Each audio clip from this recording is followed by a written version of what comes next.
Melodies are hard to analyze. Chord progressions are nice and predictable and repetitive, but it seems like there's a million different ways for a melody to go, unless you're trying to write a melody, in which case it feels like everything's already been done before.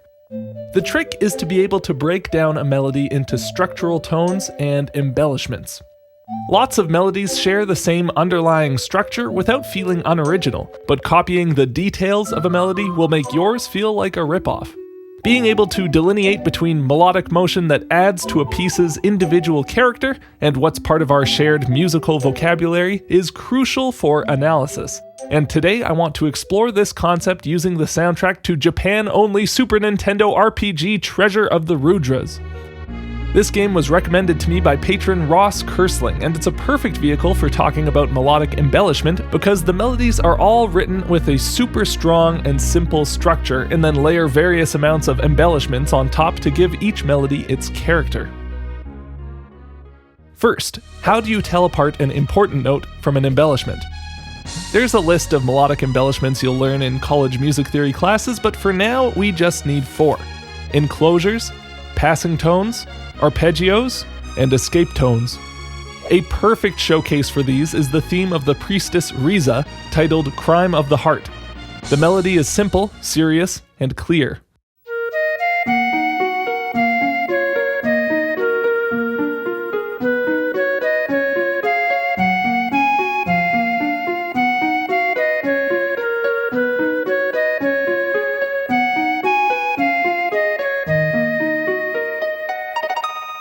The first thing to do to find the foundational notes of a melody is to separate the melody into smaller chunks. It depends on the tune, but the right size is usually where each chord change comes in. In this case, we'll break up the melody into chunks of 2 beats. Here you want to identify how each melody note relates to the chord below. Is it a chord tone, the root 3rd or 5th? Or is it a non-chord tone, any other kind of note? Once you have each note mentally sorted this way, it's easier to see what each note in the melody is trying to do. Our goal here now is to try and reduce the number of notes in each chunk to 1, using the different embellishments to justify our reductions. So first, let's go over enclosures. An enclosure involves picking a target melody note to land on, and then approaching it with both the note above it and the note below it, one after the other in either order. This is a nice melodic move that makes the targeted note feel like an inevitable conclusion. The first 2-beat chunk of this piece is already just 1 note, so we can move on from that, and if we look at the next 2-beat chunk, we see that, while these are both chord tones of the B-flat minor chord beneath it, they also make a perfect enclosure of the E-flat note that follows.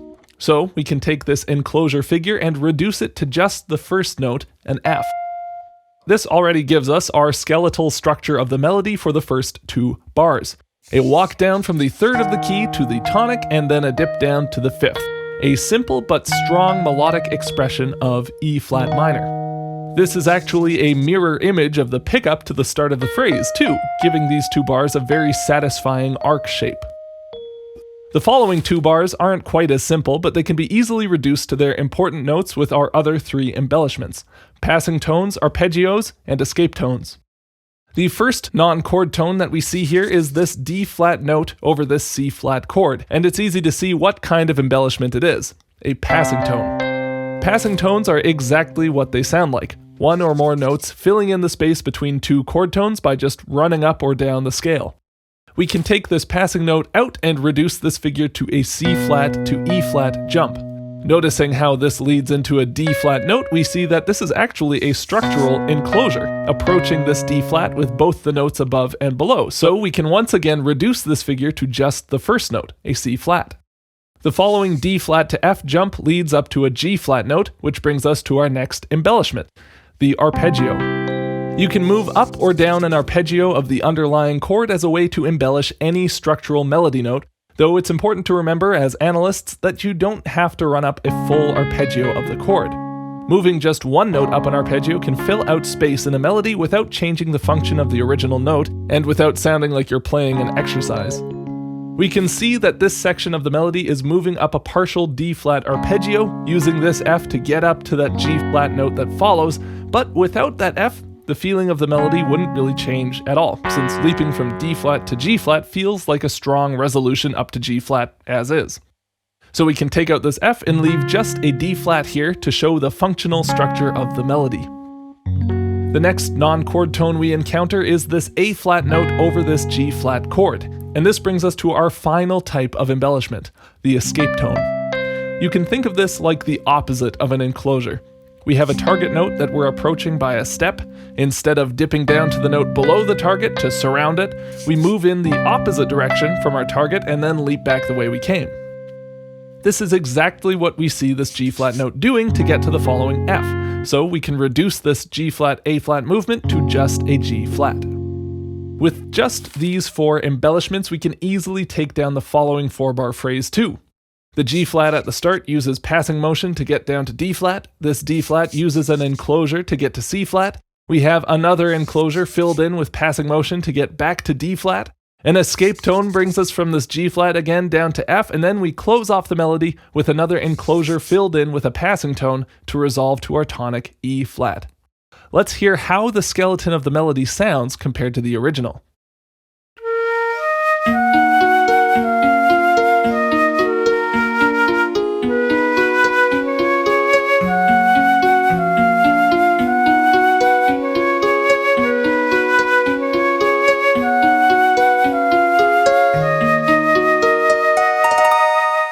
This melodic skeleton carries the same identifying characteristics of the full melody with none of the details, and looking at it we can see the broad strokes of how the melody works.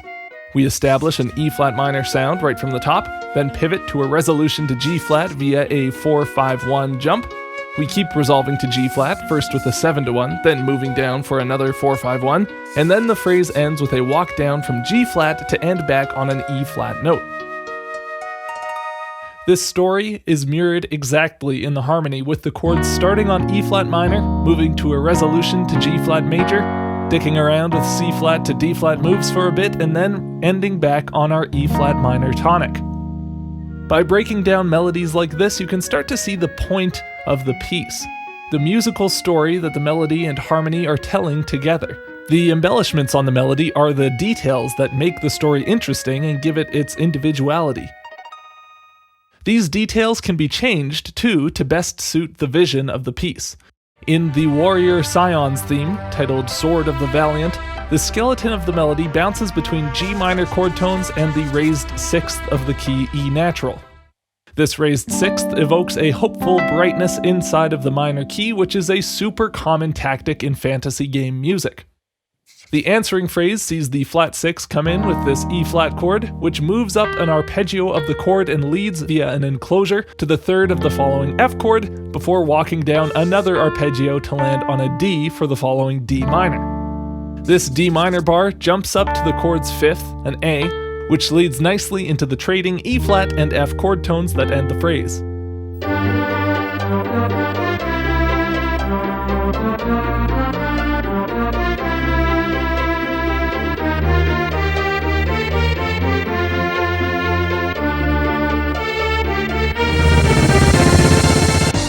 One cool thing about the Treasure of the Rudras soundtrack is that it reuses each character's main theme for their boss fight music, raising the intensity of each theme with a driving rock arrangement. Scion's theme's boss battle variant adds a handful of extra embellishments to the melody to make it hit harder without damaging the underlying structural foundation.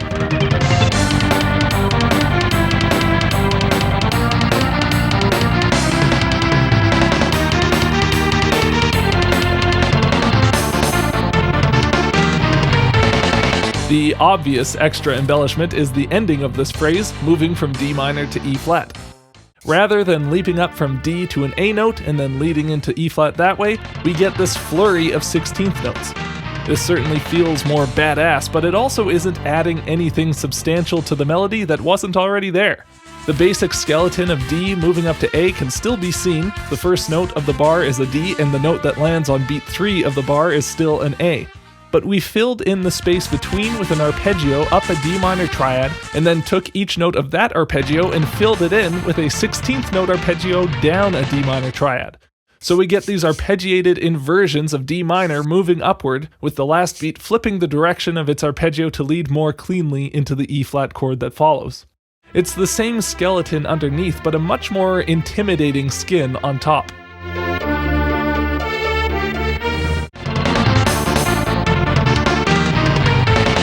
The desire here was clearly for something big and busy and exciting, and so the goal becomes figuring out how to add a bunch of crazy 16th notes into the melody without breaking the melody. Knowing how to weave in layers of embellishments like this makes it easy to solve this problem. And it's this weaving together of multiple layers of embellishments, along with a technique called displacement, that ensures the art of identifying embellishments isn't always so straightforward. To end off, I want to present a small part of the Sorcerer Serlin's theme to show these two complicating techniques in effect. Let's listen.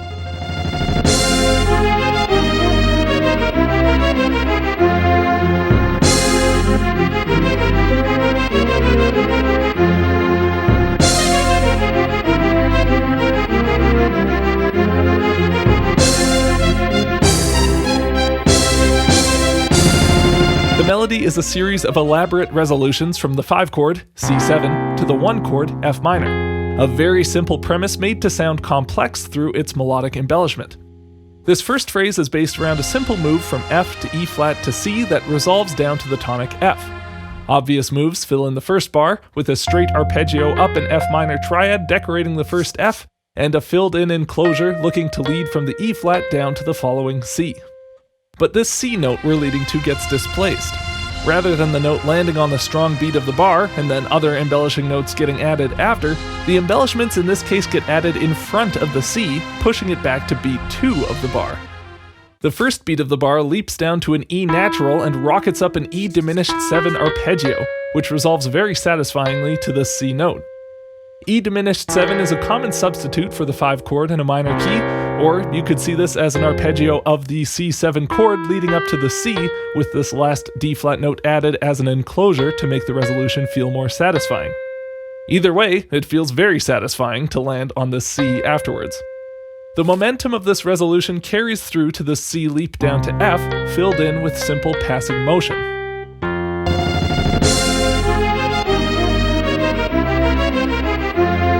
So why do I think this C note on beat 2 is the structurally important note and not the E natural on beat 1? The answer is the context of the surrounding melody. This E flat figure from the bar before very clearly wants to land on C, and the E diminished 7 that follows also resolves very cleanly to C. So it's like a conceptual melodic enclosure. The C note here is being set up by a melodic move coming down from above, and then a different melodic move coming up from below. This makes the actual landing on the C note feel satisfying, and that's what makes it structurally more important than the other notes.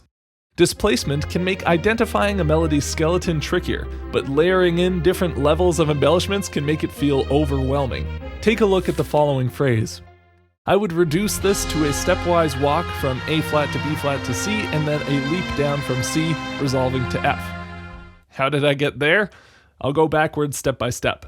First, fill in the space between the A flat and B flat notes with an arpeggio of the underlying F minor, dipping down low and coming back up to A flat. The B flat jumps down a partial arpeggio to G, the next chord tone of C7, and then leaps up to the C on the start of the next bar. This C goes down an F minor arpeggio to get to the tonic F at the end.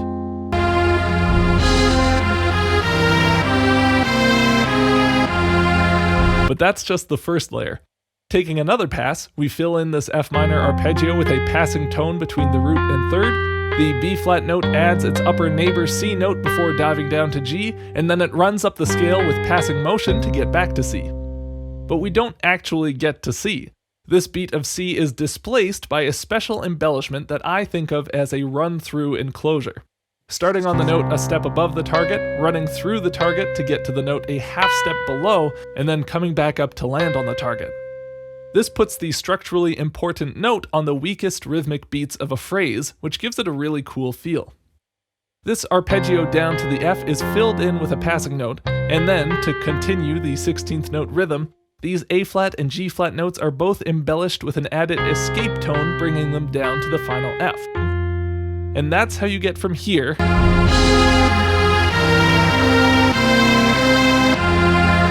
to here.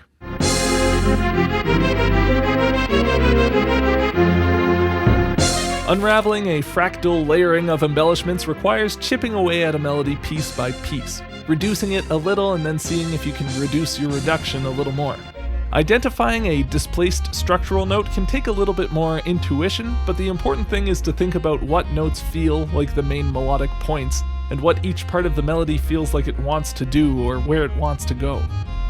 If you understand how melodies work in this way, and are able to separate out the important tones from the embellishing notes, it becomes easy to see why melodies are written the way they are. I want to make it clear that this is not how composers write melodies typically. This is how analysts explore melodies. But knowing these techniques can also make it easier to write your own melodies, as it can give you a vocabulary of melodic moves to pull from without feeling like you're ripping off someone else's song. With a strong melodic skeleton, a little displacement, and a little creativity, a very small number of melodic embellishments can become an infinite number of potential melodies. I hope you enjoyed this look at melodic structure. If you want to support the channel, please consider joining my Patreon, like Ross Kersling, who recommended this soundtrack. Thank you so much for watching, and I'll see you all in the next one.